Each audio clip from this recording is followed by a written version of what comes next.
வழியில் மரணம் வருகிறது. நல்லவர்களுடைய உயிரை கைப்பற்றக்கூடிய மலக்குகள் வருகிறார்கள், பாவிகளுடைய உயிரை கைப்பற்றக்கூடிய மலக்குகள் வருகிறார்கள். இருவரும் போட்டி நடக்கிறது, இந்த உயிர் யாருக்குரியது என்று. அல்லாஹ் தீர்ப்புக்காக இன்னொரு மலக்கை அனுப்புகிறான். அவர் சொன்னார், நல்லவர்களுடைய ஊருக்கு அருகாமையில் அவர் மரணித்திருந்தால் நல்லவர்களுடைய உயிரை கைப்பற்றக்கூடிய மலக்குகள் எடுத்துச் செல்லுங்கள். பாவிகளுடைய ஊருக்கு அருகாமையில் இருந்தால் பாவிகளுடைய உயிரை கைப்பற்றக்கூடிய மலக்குகள் எடுத்துச் செல்லுங்கள்.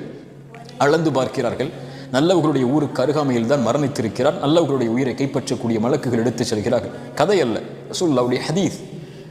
ஆனால் நடந்தது என்ன தெரியுமா? அவர் பாவிகளுடைய ஊருக்கு அருகாமையில் தான் மரணித்திருந்தார். மாற்றியது யார் தெரியுமா? யார் மாற்ற முடியும்?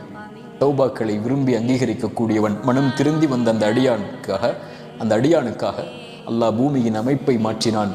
பூமிக்கு அல்லாஹ் கட்டளையிட்டான், நல்லவர்களுடைய ஊருக்கு அருகாமையில் நீ சென்று விடு, பாவிகளுடைய ஊருக்கு நீ தொலைவில் சென்று விடு என்று. 100 கொலை செய்து மனம் திருந்தி வந்த அடியானை அல்லாஹ் மன்னிக்கும் போது நம்மை மன்னிக்க மாட்டான்.